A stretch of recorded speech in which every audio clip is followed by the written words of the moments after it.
Shalom Yasharala, Shalom aux dispersés du Père à travers le monde, Shalom aussi aux fils et aux filles des nations païennes, Shalom à vous tous qui, au meilleur de vos habiletés, obéissez aux lois, aux statuts et aux préceptes du Très-Haut. Soyez bénis mes frères et mes sœurs à travers le monde, que le Père soit glorifié. Comme d'habitude, c'est toujours pour moi, votre frère, un grand plaisir de venir vous parler. Mais avant de commencer, je rends d'abord toute la gloire au Père, au Créateur de toutes choses, par le Mashiach. Père, que ton nom soit glorifié, que ton règne vienne sur la terre des hommes, tel qu'il est établi là où réside ta magnificence. Comme le Mashiach nous l'a recommandé, je prie et j'implore au Père, afin que tu fasses passer le règne des nations et que tu puisses faire rentrer Yasharala dans la plénitude de la promesse faite à nos pères. Je prie au Père afin que tu puisses rencontrer chacun de nous au carrefour de nos nécessités et que tu puisses aussi nous donner l'intelligence ce soir de comprendre ta parole. Que ton nom soit glorifié. J'ai ainsi prié et que cela soit ainsi. Que ton nom soit glorifié. Shalom encore une fois de plus, mes frères et sœurs. Bon, ceci est un enseignement biblique qui va être à la fois un peu technique, un peu historique, mais fondamentalement biblique. Simon de Cyrène était-il noir? Simon de Cyrène était-il noir? Excusez-moi, j'ai oublié d'arrêter la musique. Simon de Cyrène était-il noir? Billy Graham passe aux aveux avant sa mort.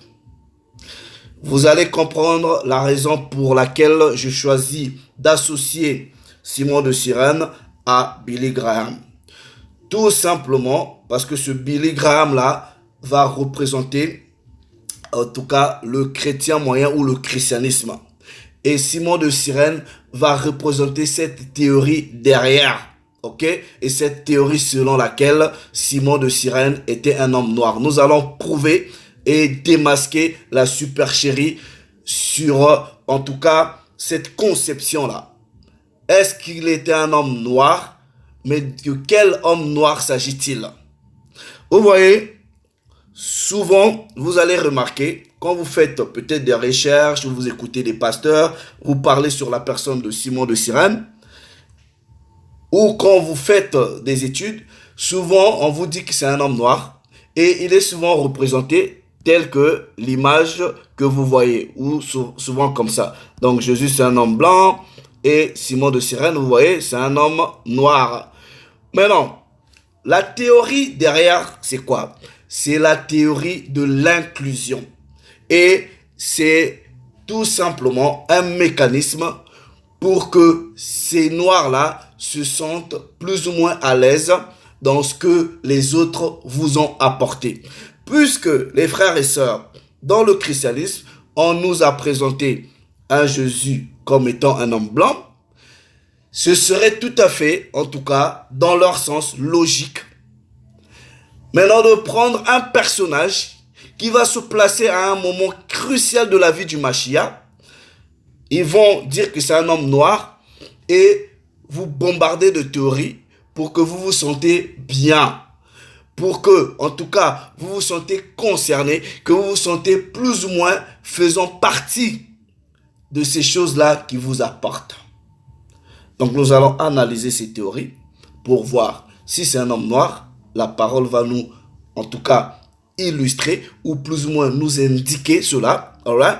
S'il n'est pas, nous allons voir. Ok? Donc, frères, sœurs, comme je dis, ça va être très technique. Ok? Maintenant, pourquoi je choisis Billy Graham? Tout simplement parce que ce Billy Graham-là va, en tout cas, de son vivant, faire des aveux en disant « Oui, Simon de Cyrène, c'est un homme noir, blablabla. » Ok? Nous allons écouter d'abord ce Billy Graham, ensuite analyser les préceptes. Ok? J'ai la vidéo, écoutez-le. Ce Billy Graham qui est mort, qui était, en tout cas qui fut un grand pasteur dans le christianisme, hein, on va dire ça comme ça. Écoutez ses aveux sur le personnage non seulement du Mashiach, et sur le personnage du Christ. Bon, vous savez, souvent avec ces gens-là, ils disent toujours des vérités, des demi-vérités ou des contre-vérités. Écoutons-le. Thorns on his brow and his face was bleeding. And they laughed at him and they spit on him. And they Donc là, il explique comment est-ce qu'on frappait le Mashiach, il était en train de saigner, tout ça là, bref, écoutez-le. mocked him. And with one snap of his finger, 72,000 angels had already drawn their swords ready. Donc il dit on se moquait de lui, mais lui qui avait la capacité juste avec un claquement de doigts qui pouvait faire venir des anges pour détruire toute la terre, mais il n'a pas choisi de le faire parce que c'était dans le plan du Très-Haut. Écoutons-le. To come to his rescue and wipe this planet out of existence in the universe. And Jesus said, no, to this end was I born. And he dragged and lifted and hauled that cross. Donc il dit il est en train de ramener sa croix, de porter sa croix, écoutez-le très bien. And don't you black people ever forget one thing. Il dit, et vous les noirs, ne jamais oublier une chose. Écoutez très bien les frères, écoutez très bien puisque je vous ai parlé de cette fameuse théorie de l'inclusion. Pourquoi je parle de l'inclusion? Tout simplement parce que ils nous ont fait le portrait du Christ comme étant noir, blanc plutôt. Vous allez voir pourquoi ils vont maintenant vous bombarder avec la théorie de Simon de Cyrène étant un homme noir. Mais nous allons démasquer cette théorie-là à travers les Écritures. Écoutez-le. The man that helped Jesus carry that cross was a black man. Écoutez bien. L'homme qui a aidé le Christ à porter cette croix était un homme noir. Allègre n'invente rien, vous l'avez écouté. Je peux peut-être juste reculer un tout petit peu. Helped Jesus carry that cross was a black man. And don't ever forget another thing. N'oubliez pas encore une autre chose. Là maintenant, il va parler du Mashiach étant qu'un homme noir, mais en demi-vérité. Ok? Il va dire oui, il est noir, mais il est peut-être pas noir comme vous, blablabla. Bref, ok? Mais vous avez déjà compris qu'il a dit que Simon de Cyrène était un homme noir. Il n'est pas le seul. Donc, je le prends comme illustration de la pensée chrétienne ou du christianisme en général. Ok? Bien que, voilà, écoutons-le. Jesus belongs to Africa. Le Mashiach appartient à l'Afrique. Bon, je ne sais pas ce qu'il entend par Afrique. Ok? As much as he does to Europe and Asia. He was born in that part of the world that touches Africa and Asia and Europe and il était né dans cette partie du monde qui touche l'Afrique, l'Asie et l'Europe. Écoutez-le très bien. Hein? Jesus was not a white man. Le Mashiach n'était pas un homme blanc. Ça, c'est un homme blanc qui parle. Un de vos fameux pasteurs, célèbres pasteurs. C'est pas Allègre qui dit ça. Ok? Donc, écoutez-le. Like me. Nor was he as black. Il dit, le Mashiach n'était pas un homme blanc comme lui, comme Billy Graham. Mais ce qui est bizarre, c'est qu'il est représenté comme toi. Ok? As some of you. We don't know what the color of his skin, but it must have been a dark color like the. Il dit, on ne sait pas la couleur de sa peau, mais il devrait peut-être être de couleur, on va dire, noire. Bref, ok? Donc, ça sont les aveux de ce... people of his day, because he was a man like them. Don't ever say it's a white man's religion or a black man's religion. Bref, vous avez écouté Billy Graham. Maintenant, nous allons aller dans ce qui est plus important. Pourquoi je choisis Billy Graham? Parce qu'il illustre bien la pensée chrétienne. Ok? Maintenant, nous allons aller dans les Écritures pour voir où on nous parle de ce personnage de Simon de Cyrène. Le précepte que je vais prendre, je vais utiliser Matthieu, ok? Au chapitre 27. Matthieu chapitre 27. Nous allons lire le verset à partir du verset peut-être 30, ok? Il est écrit, ok, version King James française, et il crachait contre lui, prenant le roseau et frappait sur sa tête. Après s'être ainsi moqué de lui, ils lui ôtèrent le manteau, lui remirent ses vêtements et l'emmenèrent pour le crucifier. Verset 32. Écoutez bien les frères. Lorsqu'ils sortirent, ils rencontrèrent un homme de Cyrène. Un homme de Cyrène. Ou, dans d'autres versions, Simon de Cyrène. Appelé Simon. Ils le forcèrent à porter la croix de Jésus. La parole est simple. Un homme de Cyrène. Maintenant, qui sont les hommes de Cyrène? En tout cas, selon la parole. Maintenant, est-ce que dans la parole, Simon est le seul homme qui venait de Cyrène ou qui appartenait à Cyrène? Cyrène, c'est en Libye. Ok? Nous allons voir ça. Maintenant, regardez. Pourquoi de tous les autres personnages qui, selon la parole, vont venir de Cyrène, on n'a jamais entendu qu'ils étaient tous noirs, mais il choisit juste Simon. Vous allez comprendre la supercherie. Parce que Simon de Cyrène est rentré dans l'histoire du Mashiach à un moment très spécial de sa vie. Regardez ceci. Nous partons dans le livre des témoignages, Actes des apôtres au chapitre 2. Ok? Actes des apôtres au chapitre 2. Je prends à partir du verset 6. Il est écrit: au bruit qui eut lieu, la multitude, ok, accourut, et elle fut confondue parce que chacun les entendait parler dans sa propre langue. Ils étaient tous dans l'étonnement et la surprise, et ils se disaient les uns aux autres: voici ces gens qui parlaient, ne sont-ils pas tous des Galiléens? Et comment les entendons-nous dans notre propre langue, à chacun dans notre langue maternelle? Verset 9. Parthes, Mèdes, Élanites, ceux qui habitaient où? La Mésopotamie. Retenez bien ces choses-là. Qui habitaient la Mésopotamie, la Judée, la Cappadoce, le Pont et l'Asie, la Phrygie, la Pamphylie, l'Égypte, le territoire de la Libye voisine de Cyrène. Et ceux qui sont venus d'où? De Rome, qui? Juifs et prosélytes. On vous a jamais dit que ceux qui venaient de Cyrène ici étaient des Noirs. Nous allons encore prendre d'autres préceptes. Regardez ceci. Nous restons dans le même livre de Actes, mais nous partons au chapitre 11. J'espère que frères et sœurs, je ne suis pas trop en train d'aller vite, ok, et que vous prenez des notes. Alright? Parce qu'on ne va pas tout le temps revenir sur ces choses-là. Actes chapitre 11. Je prends à partir du verset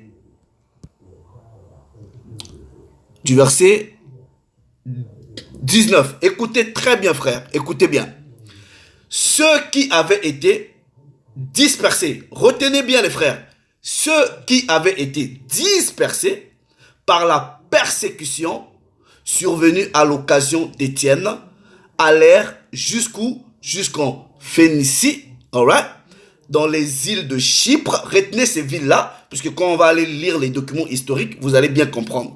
Ceux qui avaient été dispersés par la persécution survenue à l'occasion d'Étienne allèrent jusqu'en Phénicie, dans l'île de Chypre et à Antioche, annoncèrent la parole seulement, je répète, seulement à qui? Aux Juifs. Verset 20 qui nous intéresse. Il y eut cependant parmi eux, c'est-à-dire parmi ceux qui étaient dispersés partout, et ceux qui partaient annoncèrent la parole, il y eut cependant parmi eux quelques hommes, d'où? De Chypre, ok, et d'où? Et de Cyrène, qui faisaient quoi? Qui étant venus, d'où? Étant venus à Antioche. Donc ils sont partis de Cyrène, ils sont partis de Chypre, ils sont venus à Antioche. Mais ces hommes-là au départ étaient quoi? Ils étaient dispersés. Ok? S'adressèrent aussi aux Helléniques ou aux hellénistes, aux Grecs, ok? Et leur annoncèrent la bonne nouvelle du Seigneur Jésus. Maintenant, regardez, nous allons rester dans la Bible pour comprendre qui sont ceux qui venaient de Cyrène, ok? La parole va nous le faire comprendre. Comme je vous ai dit, la Bible, elle est simple. Quand vous l'étudiez ou vous la lisez, précepte sur précepte. Nous restons fondamentalement dans le livre de Actes, mais nous repartons quelques chapitres avant. Nous prenons le chapitre 6. Actes chapitre 6, à partir du verset 8. Regardez ceci. Étienne, par la grâce, Étienne plutôt, plein de grâce et de puissance, faisait des prodiges et des grands miracles parmi le peuple. Verset 9. Quelques membres de la synagogue dite des affranchis. Je m'arrête d'abord là. Dans d'autres versions, le terme affranchi, ça va être ce qu'on appelle par le terme libertin. Donc on vous dit quelques membres de la synagogue dite des affranchis, de celle des Cyréniens, c'est-à-dire ceux de Cyrène, et de celle des Alexandrins, avec des Juifs de Sicile et d'Asie, se mirent à discuter avec lui. Nous allons analyser c'est qui, en tout cas les affranchis, ok? C'est qui ceux de Cyrène. Alright? Pour cela, nous allons utiliser la Strong Concordance, ok? Donc, pour ceux qui n'ont pas de Strong, on va utiliser l'internet pour vous aider. Vous pouvez aller sur ce site qu'on appelle enseigne-moi.com, ok? Donc, nous allons voir ce que c'est que le terme affranchi, ok? C'est qui ces affranchis-là, ok? Donc, le terme affranchi, attendez, nous allons juste écrire, ok, affranchi. Nous allons voir, donc, le mot affranchi en grec, c'est comme je vous ai dit, dans d'autres traductions, c'est traduit par libertin, donc libertinos, ok? Donc, le numéro de Strong, c'est 30-32. Nous allons voir ce que ça signifie et qui sont ces affranchis-là. Voilà, affranchi ou libertin, on vous dit, celui qui a été libéré de l'esclavage. Homme libre ou le fils d'un homme libéré. Affranchi ou libertin, on vous dit, c'est une fraction de la communauté juive. Ils avaient leur propre synagogue à Jérusalem. Ils s'opposèrent à Étienne. Ok? Ils étaient probablement des juifs qui, faits prisonniers par qui? Par Pompée. Retenez Pompée, puisqu'on va lire les documents historiques qui vont vous parler de comment est-ce que Pompée a déporté ces juifs-là, ces Israélites, dans ce qu'on appelle par l'Afrique. Cyrène, Libye, Égypte. Nous allons lire les documents historiques. Ok? Donc on vous dit, ils étaient probablement des juifs. Non, pas qu'ils disent probablement, non, ils étaient des juifs. Ok? Qui, fait prisonnier par Pompée et d'autres généraux romains, on va voir qui sont ces généraux-là, puisque la parole l'avait déjà prophétisé. Nous allons lire les prophéties de Daniel, ok? Et d'autres généraux romains avaient été déportés à Rome, puis libérés. Donc, quand vous dites les affranchis, tout ça là, ce ne sont que des juifs, ok? Des Israélites en gros. Maintenant, nous allons voir le terme syrénien, ok? Le numéro de la Strong là-bas, c'est 2957, ok? Nous allons voir quand on dit Simon de Cyrène, ok? Donc, le numéro de la Strong, c'est 2957, ok?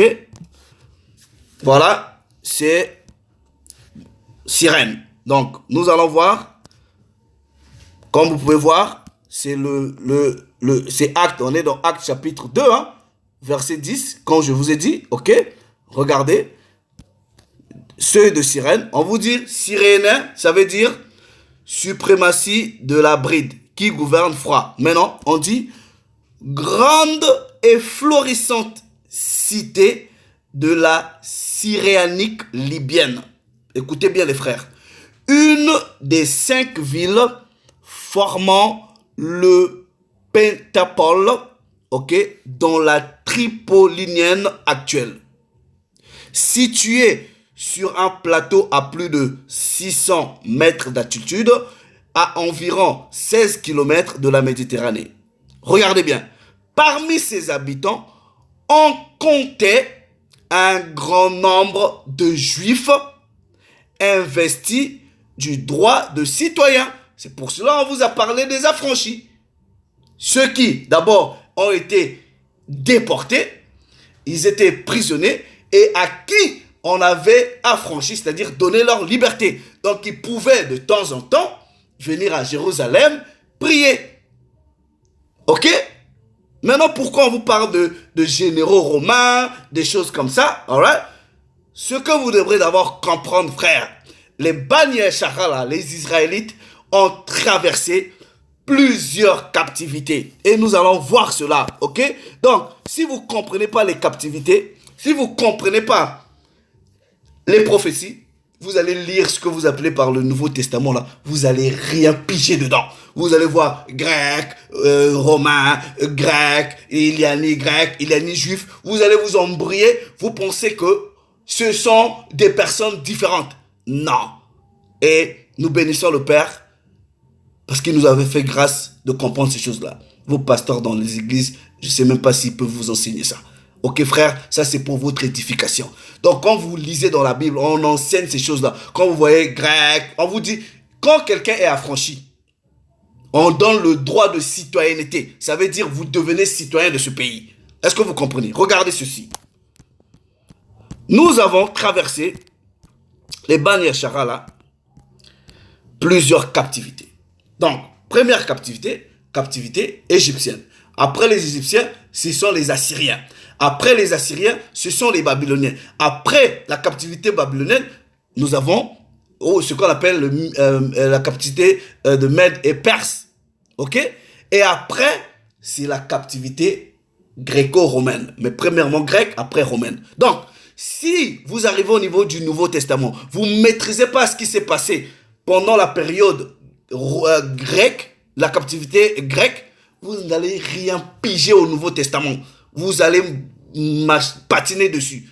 Et c'est ce que vos pasteurs là, ils font, ils patinent dessus. Ils lisent ni grec, ni ils comprennent pas. Ok? Maintenant, regardez.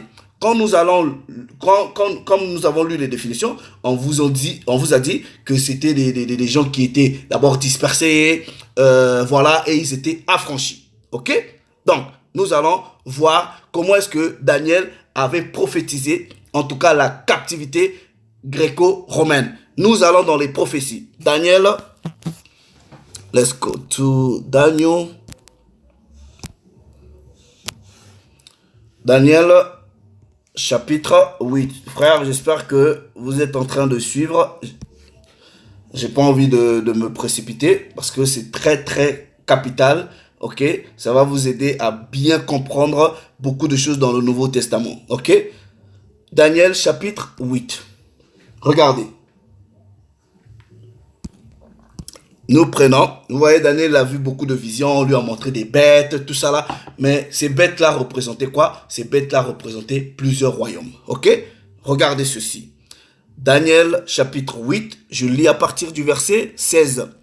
Et j'ai entendu la voix d'un homme au milieu de l'Ulaï. Ok? Il cria et dit, Gabriel, explique-lui la vision.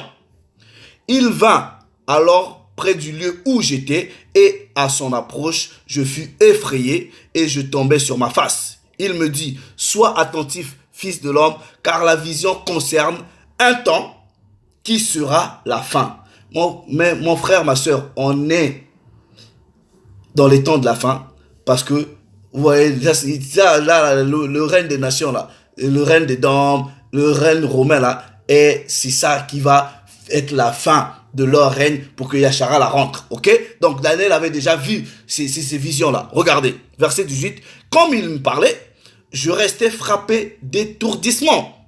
La face contre terre, il me toucha et me fit tenir debout à la place où je me trouvais. Verset 19. Puis il me dit, je vais t'apprendre ce qui arrivera au terme de la colère, car il y a un temps marqué pour la fin. Regardez bien les frères, le bélier que tu as vu et qui avait des cornes, ce sont les rois de Mède et de Perse. Vous avez captivité perse et après la captivité perse, on va rentrer dans la captivité grecque. Maintenant, le bouc, c'est le roi de Javon. Javon, c'est la Grèce. La grande corne entre ses yeux, c'est le premier roi, ok? Qui va représenter Alexandre le Grand. Ok? Regardez.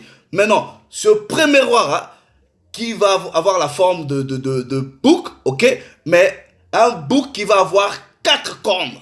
Et ces cornes-là vont représenter des généraux, vont représenter aussi plus ou moins des dynasties. Pourquoi? Quand nous allons rentrer maintenant dans l'accomplissement de ces prophéties telles que écrites dans le livre des Maccabées, vous allez comprendre. On vous parle de 4 cornes, ok?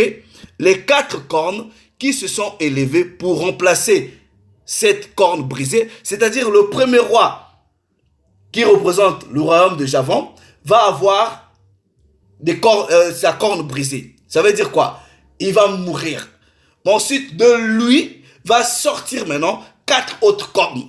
Ces cornes-là vont représenter les généraux d'Alexandre le Grand. Regardez, les 4 cornes qui se sont élevées pour remplacer cette corne brisée, ce sont 4 royaumes. Donc, ces généraux-là vont représenter des royaumes. Ok? Ce sont 4 royaumes qui s'élèveront, ok, de 7 nations. Donc, de Javon, du royaume de Javon.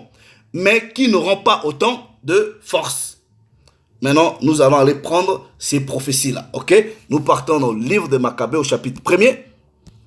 Parce que la captivité grecque, ok, pour bien comprendre ça, il faut que vous lisez le livre de Maccabées. Regardez ceci. Livre de Maccabées, au chapitre 1er, on donne, au chapitre 1er, je lis à partir du verset 1er. Ok, nous allons lire jusqu'au verset 11. Il est écrit: lorsqu'Alexandre, fils de Philippe, macédonien, sorti du pays de Kétim, ok, Rome, pays de Kétim, c'est Rome. Donc, après, bon, souvent, on dit captivité gréco-romaine, puisque c'est presque le même peuple, mais c'était d'abord les Grecs, et les Grecs vont être supplantés par les Romains. C'est les mêmes personnes. Regardez. Eut battu Darius, roi des Perses et de Mède, et fut roi à leur place, après avoir régné sur où? Sur la Grèce. Donc, la captivité perse et de Mède, voilà, supplantée. Ce sont maintenant les gréco-romains qui prennent, en tout cas, la place. Maintenant, ce roi-là, Alexandre, il fit de nombreuses guerres, regardez bien, prit beaucoup de forteresses et mit à mort des rois de la terre. Il poussa jusqu'aux extrémités de la terre et s'empara des dépouilles d'une multitude de nations. Est-ce que vous comprenez? Et la terre plutôt s'est tue devant lui. Son cœur s'éleva et s'enfla d'orgueil. Il rassembla une armée très forte et soumit des contrées, des nations, des souverains, et ils devinrent ses tributeurs, c'est-à-dire ses sujets, travaillaient pour lui. Colonisation. Ok? Maintenant, regardez le verset 6. Après cela, il tomba sur son lit et connut qu'il allait mourir. C'est ce que Daniel prophétise en disant, voilà, il va avoir la corne brisée. Ok? Regardez. Qu'est-ce qu'il va faire? Il appela auprès de lui ses officiers d'un rang supérieur. Vous avez vu quand on a lu ce que signifiaient les Syriens, tout ça là, on vous a dit, et ce sont des généraux d'Alexandre. Il appela auprès de lui ses officiers d'un rang supérieur, les compagnons de sa jeunesse, et il partagea entre eux son empire. Donc ses territoires. Il savait qu'il allait mourir. Il dit, toi, tu vas prendre l'Égypte. Toi, tu vas prendre la partie de l'Asie. Ils se sont départagés la terre comme ça. Ok? Alexandre régna 12 ans et il mourut. Ses officiers prirent possession du pouvoir, chacun dans son lieu. Tous ceignirent le diadème, ok, après sa mort, et leurs fils après eux. durant de longues années, ils multiplièrent les maux sur la terre. Donc quand on vous dit leurs fils après eux, ce sont des dynasties qui sont sorties de ces généraux-là. Les Ptolémées, plusieurs dynasties. Regardez, ok? Maintenant, la prophétie de Daniel, souvent on peut la représenter comme ça.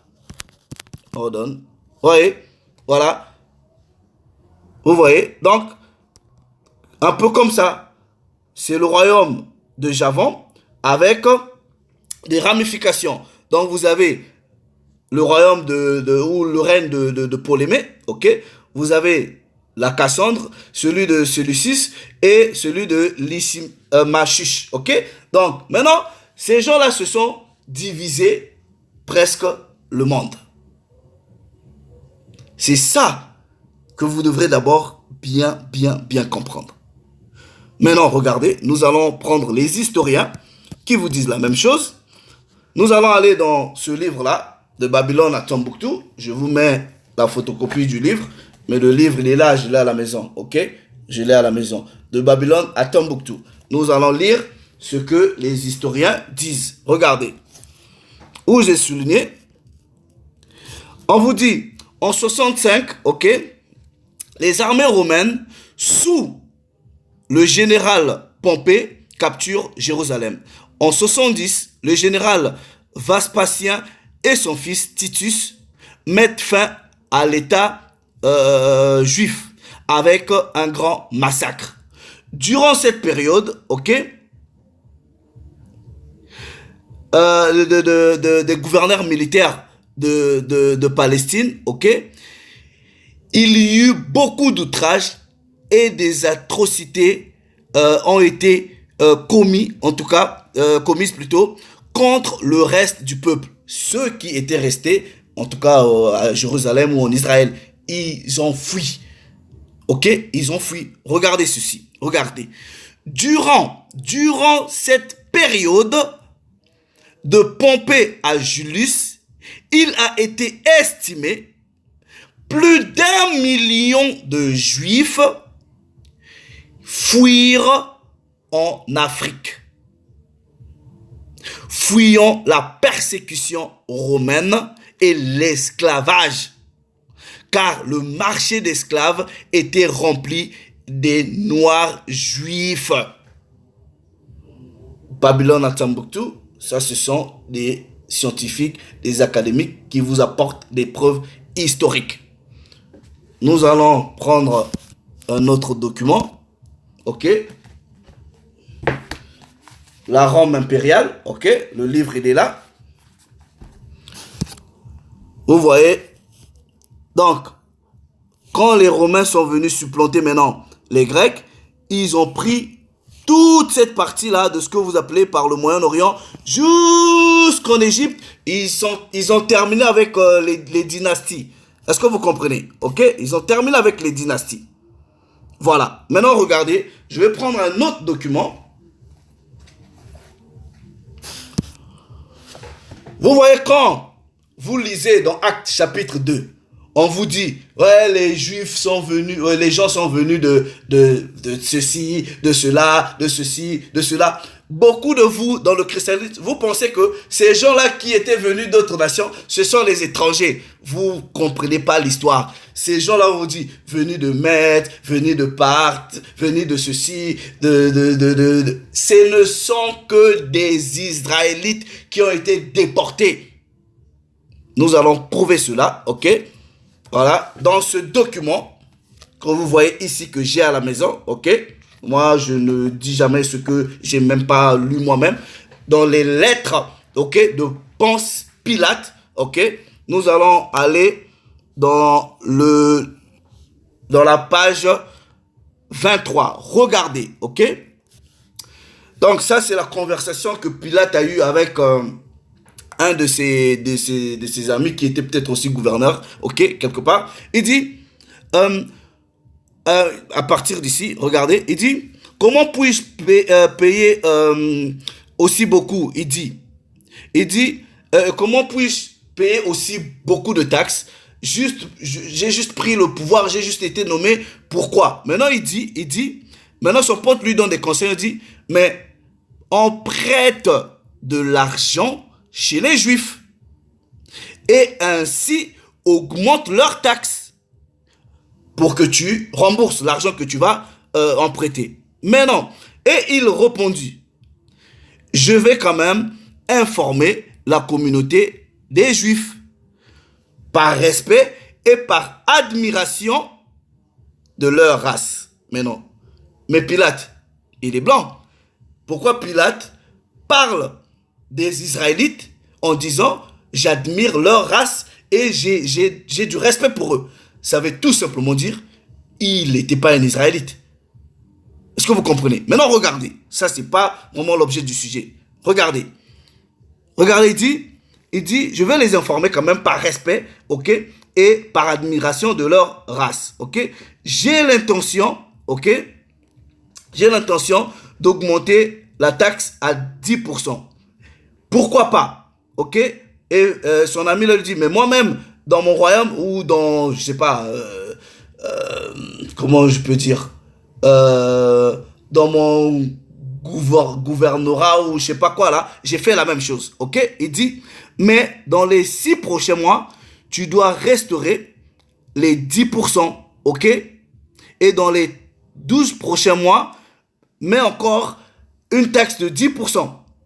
Et il me dit qu'il devra par tous les moyens encourager les Juifs qui viennent à Jérusalem, d'où de l'Asie, de l'Afrique, ok, au moment des festivités. Donc, Ponce Pilate vous dit ici que les Juifs viennent d'abord, c'est-à-dire ceux qui étaient dispersés en Asie, en Afrique, partout, ils viennent, ok, au moment, regardez, we're gonna read this, hold on. C'est où? Voilà. Il dit, alright? Now, at the time of the great festival, au moment des festivités, et spécialement de Passover, la Pâque. C'est pour cela, là, quand vous lisez Actes chapitre 2, on vous dit, il y avait à Jérusalem des gens qui venaient de ceci, qui venaient de... Ce ne sont que des Israélites, les frères et les sœurs, qui venaient là pour la Pâque. L'histoire est là. Il n'y a pas des histoires de païens dedans. Ces gens-là qui sont venus à Jérusalem, tous ces Éthiopiens-là qui c'était des dispersés du Père, qui venaient parce qu'ils étaient affranchis, qui avaient le droit de voyager, qui venaient pour la Pâque. Et les records historiques vous le disent ici. Est-ce que vous comprenez? Guys, study to show yourself approved. Étudiez de vous-même. Ponce Pilate vous dit ici, ok, que ça est là. Alright? Il dit, les Juifs qui viennent de l'Asie, de l'Afrique, ok, at the time of the great festivals, et spécialement la Pâque. C'est ce qui se passe dans Actes chapitre 2. Mais c'est pas fini, regardez. Non. Bon, dans cette atlas-là, vous voyez, de Oxford. Oxford, c'est des gens intelligents, non? C'est des universités dites réputées. Ok, regardez. Donc, il vous parle de la période hellénistique, ok? C'est-à-dire, et il vous parle des empires de Ptolémée et de Séleucide. Regardez ceci. On dit, les successeurs d'Alexandre, ok? Vous voyez, les successeurs d'Alexandre. Donc, on dit Alexandre, ok? Laissa plusieurs cités, plusieurs villes. Il avait construit des villes. C'est pour cela, vous voyez, quand vous arrivez dans ce qu'on appelle par le Maghreb, vous allez même jusqu'au Mali, vous allez remarquer qu'il y a des vestiges en termes de construction qui ont la même structure. C'est presque pareil. Ok? On vous dit, ils ont laissé des villes, notamment Alexandrie, qui est en Égypte, ok? Et ils vous disent la partie qui m'intéresse. Ils vous disent, voilà, ici, on vous dit, Ptolémée prit l'Égypte, ok? Ptolémée, qui était un général d'Alexandre, il prit l'Égypte, il prit Cyrène, il prit Chypre et la Palestine. Donc, ces gens-là, bref, ça c'est les généraux qui se sont départagés des terres comme ça. Donc, qui sont sortis de Javon. Donc, ils se sont partagés des terres et ils ont déporté des gens. Maintenant, quand on arrive au niveau des déportations, il y en a qui ont été affranchis et qui pouvaient faire ce voyage-là pour aller à Jérusalem et des choses comme ça. Ben, c'est pas fini. Regardez, vous pouvez lire Flavius Joseph, les Antiquités juives. Ok, je vais vous recommander. Je pense que c'est le livre, je sais pas si je l'ai photocopié, le livre 12. Hold on. Do I have it? Excusez-moi. Je sais pas si je l'ai mis ici. Non, je l'ai pas mis. Mais je vais juste vous faire une recommandation. Vous lisez. Voilà. Les Antiquités juives. Ok. Le livre 12. Le premier chapitre. Où on vous dit que ces gens-là, Ptolémée a déporté plusieurs Israélites qui sont partis en Éthiopie. Les gens, ils ont fui. Mais il y en a qui ont été déportés. Donc, les frères, maintenant, ce Simon de Cyrène là, quand on vous dit Simon de Cyrène, n'était que un dispersé d'Israël là. N'était qu'un dispersé d'Israël, mais il était parmi les affranchis. Donc, il pouvait se permettre de quitter Cyrène et venir à Jérusalem pour adorer. Ou peut-être qu'il était revenu et il avait le droit de citoyenneté, comme on a lu. Voilà. Mais non. Si vous dites, ah ben, Simon de Cyrène, c'est un homme noir. Ben, vos propres biblistes et la Bible vous prouvent que les gens de Cyrène là, oui, c'était des noirs, mais on vous dit c'était des juifs. Ah, là, ça vous pose un problème. Oui, nous acceptons que c'était un homme noir, mais le problème, c'est que il est juif. C'est ça la supercherie. C'est en ce moment, on vous prend dans votre propre piège. Ceux de Cyrène, selon la Bible, selon les records historiques, ce sont des Israélites. Si vous dites qu'ils sont noirs, donc vous admettez, en réalité, ils sont noirs. Je vais peut-être lire un petit document. Bon, moi, j'aime pas Wikipédia, mais bon, pour les frères qui n'ont peut-être pas la documentation, on va essayer de voir s'il y a peut-être... do I have any Wikipédia? Ok, voilà. Voilà. On va... Ok. Voilà. Vous pouvez juste taper Cyrène. Regardez. Dans l'histoire. Bon, je prends à partir de... Bref. On vous dit, doté d'une constitution démocratique, Cyrène fut, avec son port Apollonia, une ville importante de l'Antiquité pendant 1000 ans. La ville est un lieu de naissance des savants comme blablabla. Bref, regardez, à partir de là, les habitants de Cyrène, à l'époque de Sylla, vers moins 95, sont divisés en 4 classes: citoyennes, fermées, étrangers, résidents et juifs. Minorité agitée. Pourquoi ils étaient minorités à Cyrène? Parce qu'ils étaient déportés là-bas. Cyrène étant chez les Libyens, mais les Libyens sont noirs. Ok? On dit, Lucius est envoyé par Sylla pour mettre fin aux troubles des Juifs en Syrianique. En moins 74, Cyrène devint quoi? Une province romaine. Et les Juifs qui avaient disposé d'une égalité de droit, sous quoi? Sous Ptolémée. Égalité de droit, ils étaient devenus des citoyens romains. des citoyens grecs. C'est pour cela, dans la masse, vous retrouvez des gens comme les Paul avec les citoyennetés romaines. Vous devrez maîtriser ou comprendre ces choses-là. On vous dit, l'or sont dès lors opprimés par la population grecque. Ils se révoltent une première fois. Ok? Sous Trajan, les Juifs de Cyrène se soulèvent en même temps que leurs co-religionnaires, d'où d'Égypte. Donc, il y avait aussi ceux qui étaient déportés en Égypte et de Chypre. Bref, maintenant, pour ceux, j'ai eu une conversation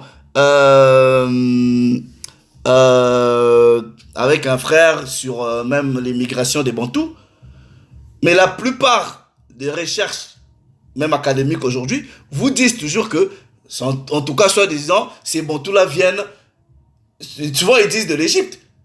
Eh ben, faites les recherches. Pourquoi on vous parle souvent de l'Égypte? Mais étudiez les frères de vous-même. Étudiez de vous-même. Est-ce que vous comprenez? Ok? On vous dit, la Libye est tellement dépeuplée qu'on installe de nouveaux colons selon Eusèbe de Césarée. Quant à la population d'origine juive, elle disparaît presque totalement. On ne relève en effet à Cyrène que quelques inscriptions juives très isolées jusqu'à la fin de l'Antiquité après cette révolte. Bref, frère, vous pouvez faire des recherches. Est-ce que vous comprenez? Donc, Simon de Cyrène, oui, c'est un homme noir.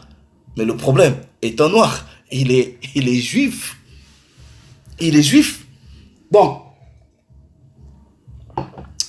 Ces gens-là pensaient que, comme ils ont peint le Machia étant que blanc, on disait, ah, mais Simon de Cyrène, mais comme Cyrène c'est la Libye, c'est que c'est un homme noir.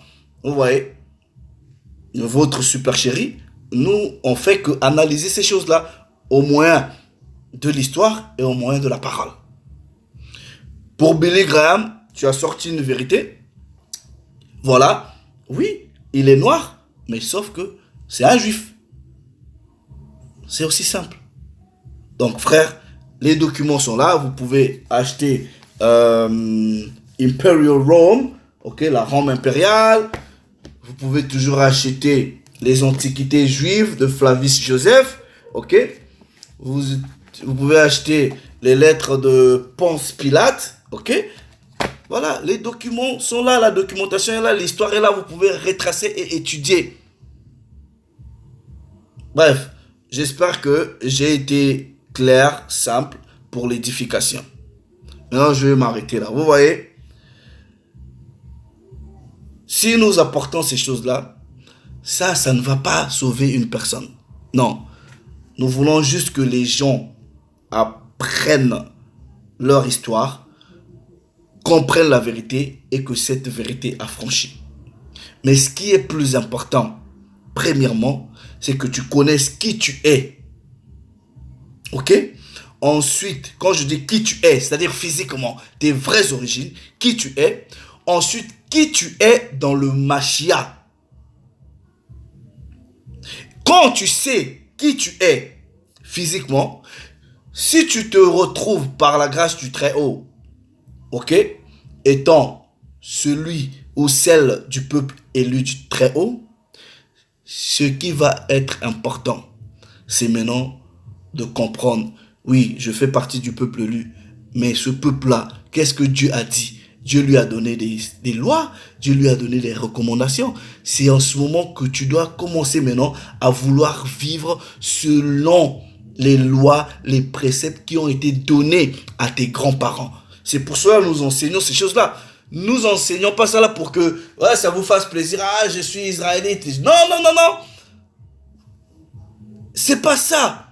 Nous vous enseignons pour que vous appreniez votre histoire, ensuite que vous revenez à la maison. C'est ça qui est plus important. Parce que Ecclésiaste, pour m'arrêter, ok, je vais prendre ce précepte pour mettre fin au discours d'aujourd'hui. Regardez ce que Ecclésiaste nous dit. Tout ça là, la histoire, même si vous maîtrisez ces choses-là, oui, c'est bien, ça va vous aider, ça va vous encourager. Mais C'est la fin qui va justifier les moyens. C'est l'obéissance aux statuts, aux lois, aux préceptes. Mais non, si vous n'êtes pas israélite, vous n'êtes pas bantou, ce que vous devrez faire, joignez-vous aux choisis, comprenez leur culture, comprenez leur façon de faire, suivez leur Dieu. C'est tout. Regardez. Ecclésiaste, chapitre 12. Verset 13. Il est écrit, écoutons la fin du discours. Crains le Très-Haut et observe ses commandements. C'est là ce que doit faire tout homme. C'est là ce que doit faire tout homme. Alright? Et je pense pas qu'ici on dit c'est là forcément ce que doit. Non, tout homme, craignez le Très-Haut. Car le Très-Haut emmènera toute œuvre en jugement au sujet de ce qui est caché, soit en bien, soit en mal. Le Père s'est encore glorifié, les frères. Je m'arrête là, ok? Achetez vos bouquins, étudiez de vous-même, voilà, et que le Père se glorifie. Je bénis le Père. Moi personnellement, je sais pas pour d'autres personnes, j'ai jamais été dans une école soi-disant biblique, ou j'ai jamais été. Je connais pas ces choses-là. Mais je pense et je crois très fermement que nous sommes le fruit prophétique d'Ézéchiel chapitre 37. Le Père, il a dit, je reverrai mes dispersés, ceux qu'il qualifie des ossements séchés.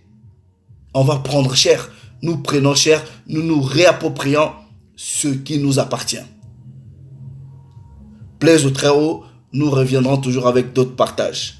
Shabbat Shalom, le Père s'est encore glorifié. Salut les amis.